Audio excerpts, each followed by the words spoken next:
Hey everybody, welcome back to another episode of Debt Collection 101 on Our Bite You. Not just any episode. I would say this is a stellar episode, Alex. Oh, wow. You like that? You see what I did there? Yeah, I see what you did there. So we're joined by a very special guest today by phone, Larry Steller, the CEO of Quality Asset Recovery. He's on the phone. Hey, Larry. Hey, Larry. How are you?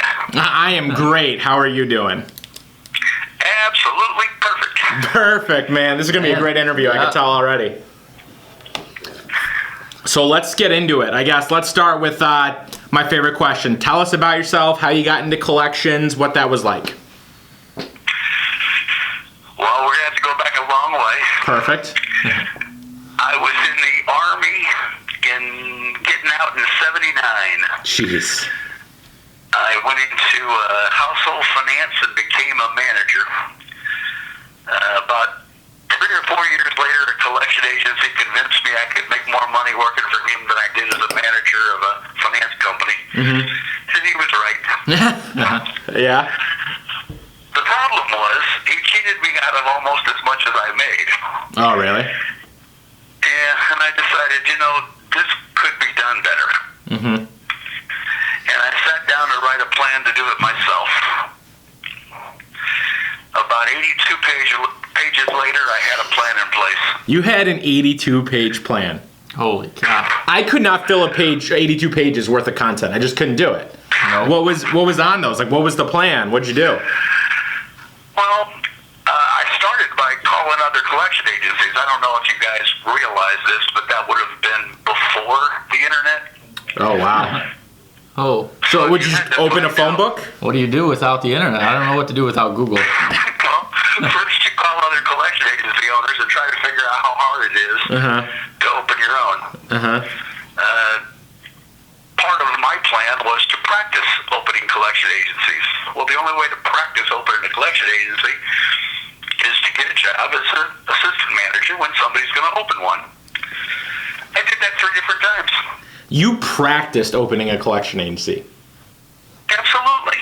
Dude, How did those openings go? Well, Great two question. of those 3 are still there. 2 of the 3, so pretty well. That's a pretty good rate. 2 of the 3. Now, the 4th time, part of my plan also was to work at a Fortune 500 company in the collection industry. Mm-hmm. That's why my plan took 20 years to complete. There were no Fortune 500 companies that I knew of in the collection industry. Yeah. That's a setback. Finally, I found a hospital who was a Fortune 500 company who owned their own collection agency. And I went to work for them. Mm-hmm. In St. Louis. They, of course, transferred me to Philadelphia, which wrecked about 30 pages of the plan because now I opened a collection agency in New Jersey instead of St. Louis, and a lot of my research was gone. But life stuff all over. You work through it, make adjustments to the plan, and get it started. Yeah. So then you pivoted to opening your own 100%? Absolutely. And what was that process like? Well, it really wasn't hard. You grabbed the 82 pages, you replaced all the research you had done on St. Louis area and replaced it with New Jersey areas, and start going. Yeah. I don't know what else to tell you. You've got if you've got everything planned, It's just following the plan. It's really not hard to get started. Yeah. So what are I'm interested. What are some of the things that you researched, if you don't mind me asking, in the No problem. Obviously, up until I first started making my plan, I hadn't even heard of ACA. Mm-hmm. A lot of research was done through ACA, which meant that first I had to be exposed to it. My second or third agency that I worked for was an active ACA member.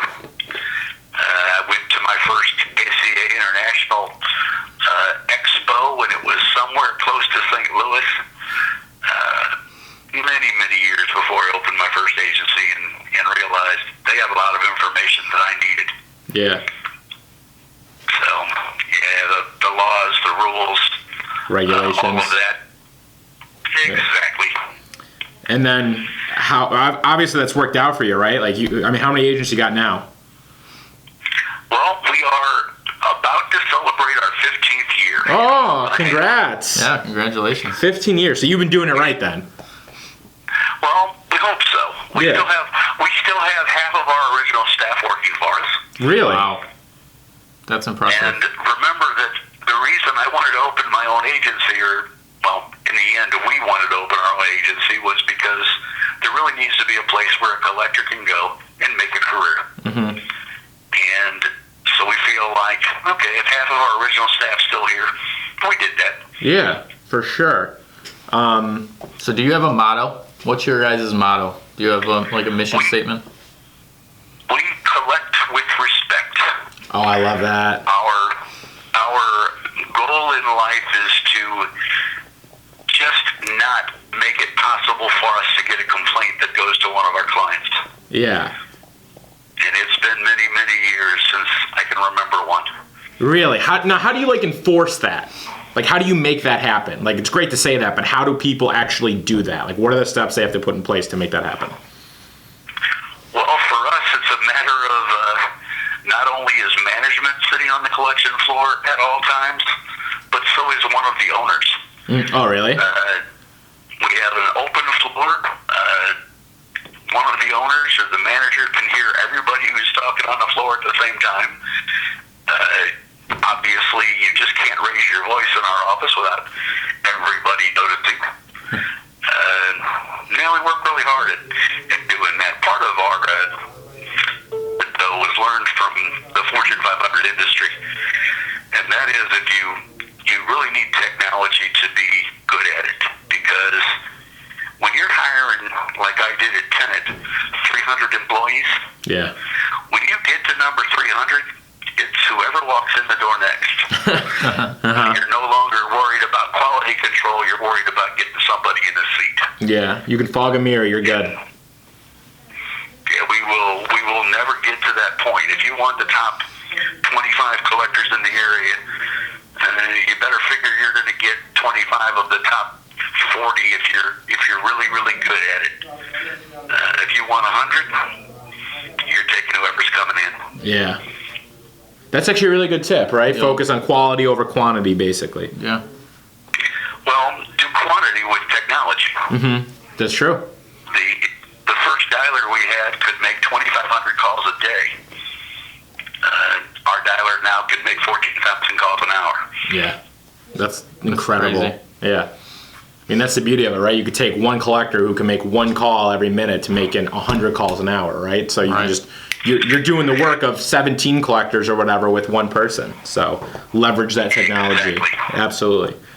That's awesome. But if we turned our dialer up to 14,000 calls an hour, I don't think I'd have any employees when it was 9 o'clock. Yeah. We would chase them all off the floor. Yeah, that's a good point. So what would you say is kind of, I guess, like the single biggest factor that has led to your success? Well, it's definitely planning. Planning? I had a feeling you were going to say that. Well, I'm just a little bit anal. Mm-hmm. I've done a lot of public speaking in my life. In fact, I started very early. And when I was young, I was, shall we say, reluctant about speaking in front of people I knew. Yeah. And I kind of used reluctant in a kind way. What I really mean to say is I absolutely refused admittance to anybody that I knew. Yeah. And I finally relented, thinking, okay, I'm good at this now. You got it, yeah. In my first presentation in front of friends, I was interrupted constantly. Yeah. But one of those interruptions was particularly insightful. Oh, okay. What was it? Well, you see, I always explain to my audience that I'm anal about planning. Mm-hmm. One of my friends interrupted at that point to explain that I take anal to an entirely new level of analosity. Put the anal on analosity. He said that as we were growing up, a lot of our group used pocket protectors. But that I was the only one who created a plastic sleeve to protect my pocket protector. Gotta have that backup plan. That's awesome. Everything's a plan. Yeah, that's absolutely awesome. So I'm going to ask this next question, although I think I know the answer. what would you tell someone who is just getting into the collections right now? They want, so you know, back in 79 or whatever, calling, trying to get advice on how to open a collection agency, what would you tell them?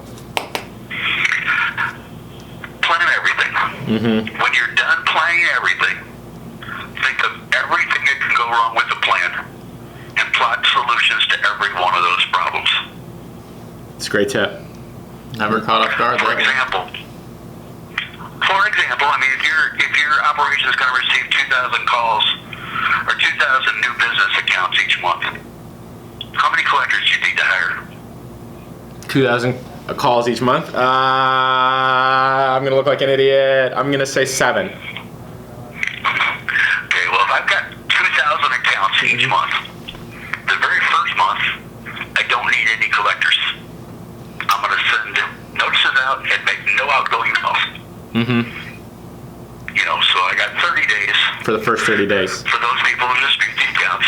A few of them will call in, so you might want 1 or 2 people, you know, working for you. Obviously, you're going to be one of them at that point. Yeah. Unless you're silly enough to send out all 2,000 notices on the same day, then it can get hectic then. Oh yeah. But when month 2 arrives, you got to figure out how many collectors will be needed for the calls. First thing you got to know is how many calls do you want on every account every month. Oh my God. Uh-huh. So let's say you want 5 a month. Yeah. Okay, so you take that number. I got 2,000 accounts. I need 5 calls. That's 10,000. I got 20 days in a month. If I assume my staff will make 1,000 or 100 calls a day, then I'm going to end up needing 5 collectors. I was close with 7. You just got to do all the math. That's incredible. I mean, seriously, we kind of do the same thing here. We always say, like, what's the target for the month? What's the average spend? How many calls does that take equals how many appointments? How many, you know what I mean? How many appointments? How many closes? And that equals your goal, right? So it's kind of the same thing on the sales level too. It's just doing that math and breaking it down. So Exactly.